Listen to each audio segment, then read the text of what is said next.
Buenas tardes, profesor y compañeros. En esta oportunidad vamos a realizar un video sobre la corteza cerebral, señalando las distintas áreas del Brodmann y sus funciones.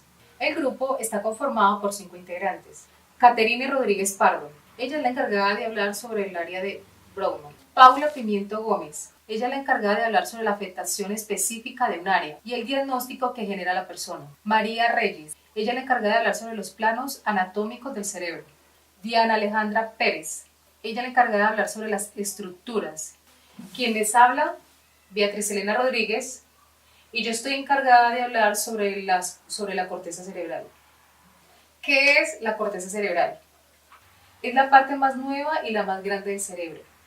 Es aquí donde ocurre la percepción, la imaginación y el pensamiento. Debemos tener en cuenta que la corteza cerebral está formada por neuronas muy compactas y es la capa más externa y arrugada que rodea el cerebro. La corteza se divide en 4 lóbulos diferentes: el frontal, el parietal, el temporal y el occipital, que son los responsables del procesamiento de diferentes tipos de información sensorial. La corteza cerebral tiene 6 capas.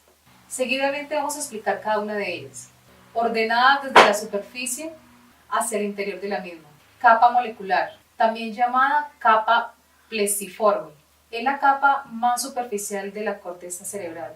Es una capa sináptica, compuesta por una densa red de fibras nerviosas, las cuales derivan de dendritas celulares, pirámides y fusiformes. Capa granular externa, se localiza por debajo de la capa molecular y en ella se encuentran pequeñas células, estrelladas y pirámides. Las dendritas de las células y los axones se infiltran hacia capas más profundas, por lo que esta capa está interconectada con distintas partes del incortez. Capa piramidal externa. Está formada por células de pirámides y tiene una forma irregular, con un tamaño que va aumentando desde la superficie hasta la parte más profunda. Capa granular externa. Capa granular interna.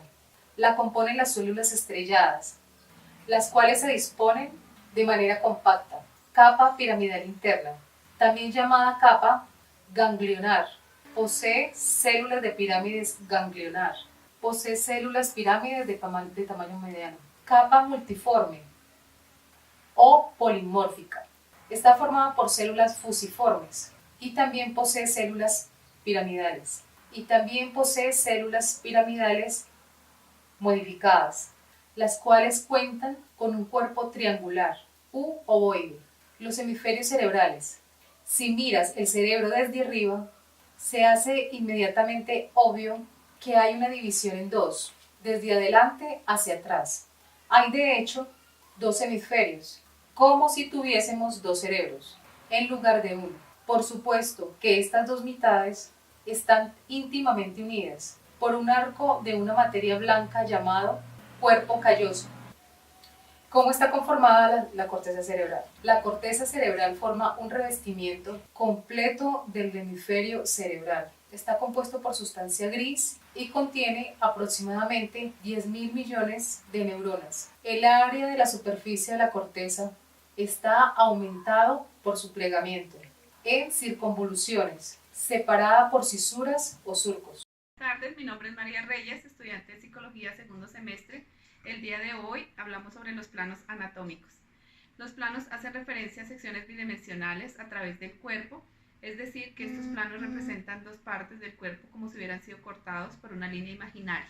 El primer plano es el plano sagital. El cuerpo humano se corta verticalmente, se divide en 2 partes simétricas, derecha e izquierda.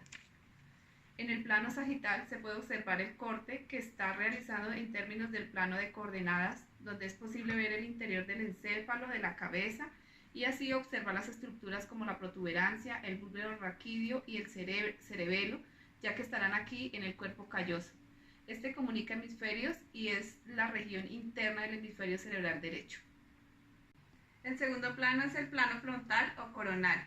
Es un corte en dirección vertical a través del cuerpo. Lo divide en sección anterior y sección posterior. Además se encuentra formado un ángulo recto con el plano sagital.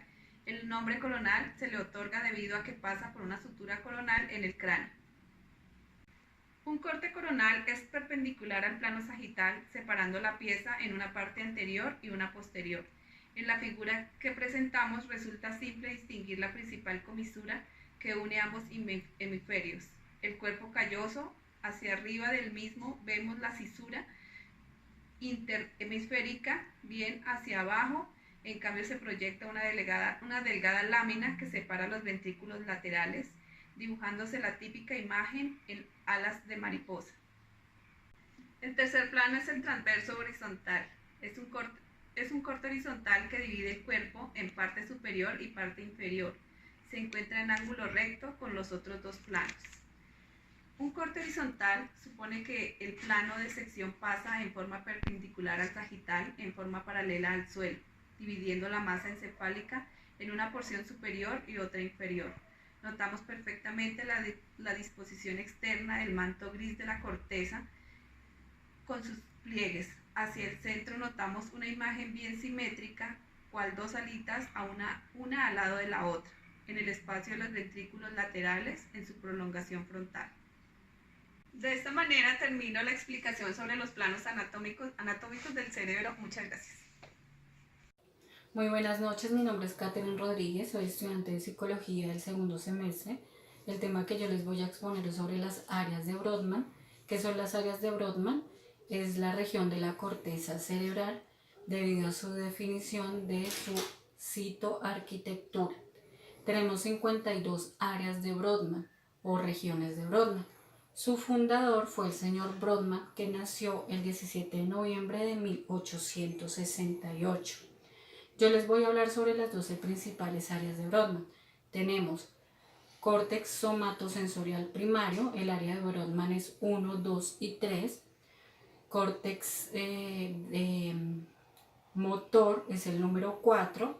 El número 5 es el córtex somatosensorial asociativo, 6 y 7, postmotor y premotor. 8 y 10, córtex motor secundario. 9 y 12, córtex prefrontal. El 9 es el córtex dorsolateral y prefrontal. El 10, el 12, el 10 es el frontopolar y el último es el orbifrontal. Muchas gracias. Hola, mi nombre es Alejandra y en esta oportunidad voy a hablarles acerca de la estructura de la corteza cerebral y sus funciones. Bueno, vamos a empezar diciendo que la corteza cerebral es un conjunto de neuronas muy compactas y una de sus responsabilidades se basa en los procesos de pensamiento más elaborados, en los que se incluye el habla y la toma de decisiones. La corteza cerebral está muy plegada y solo un tercio queda expuesta a la superficie. El resto queda escondido en grietas más o menos profundas que se llaman cisuras o surcos.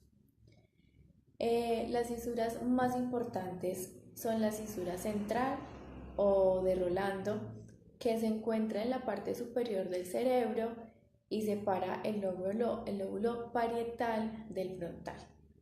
La cisura lateral o de Silvio recorre transversalmente el cerebro y en la parte inferior separa el lóbulo frontal del lóbulo temporal y en la parte superior separa el lóbulo parietal del temporal.